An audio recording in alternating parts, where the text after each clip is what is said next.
भारताचा वास्तविक जीडीपी म्हणजेच सकल राष्ट्रीय उत्पादनाचा दर 2025 या आर्थिक वर्षात 6.4% इतका राहील असा अंदाज आर्थिक सर्वेक्षण अहवालात व्यक्त करण्यात आला आहे।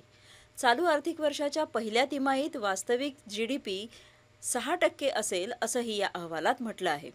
कृषी आणि सेवा क्षेत्राच्या बळावर देशानं स्थिर आर्थिक विकासाचा दर कायम राखला आहे असंही अहवालात म्हटलं आहे।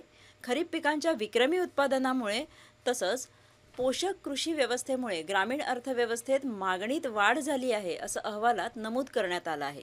कृषी क्षेत्र हे भविष्याचं क्षेत्र असल्याचं अहवालात नमूद करण्यात आलं आहे। जागतिक अर्थकारणात मागणी कमी झाल्यानं तसंच देशांतर्गत परिस्थितीमुळे उत्पादन क्षेत्राला अडचणींचा सामना करावा लागत असल्याचंही अहवालात नमूद करण्यात आलं आहे। वित्तीय शिस्त आणि सेवा व्यापाराचं पाठबळ असलेला समतोल यामुळे स्थूल अर्थव्यवस्था स्थिर राहिली असल्याचं अहवालात म्हटलं आहे।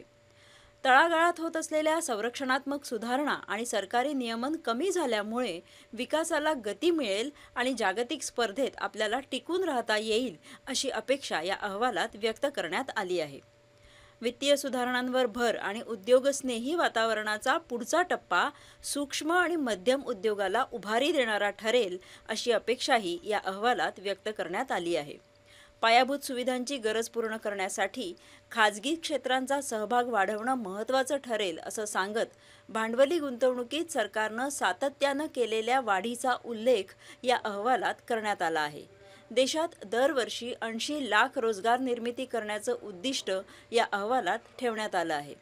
आर्थिक वर्ष 2026 मध्ये ग्राहकांच्या क्रयशक्तीवर आधारित महागाईचा दर 4% असेल असंही या अहवालात म्हटलं आहे। एप्रिल ते डिसेंबर 2024 या काळात किरकोळ महागाई दरात लक्षणीय घट झाली तसंच बँकांच्या पतपुरवठ्यात स्थिर वाढ झाल्याचंही अहवालात नमूद करण्यात आलं आहे।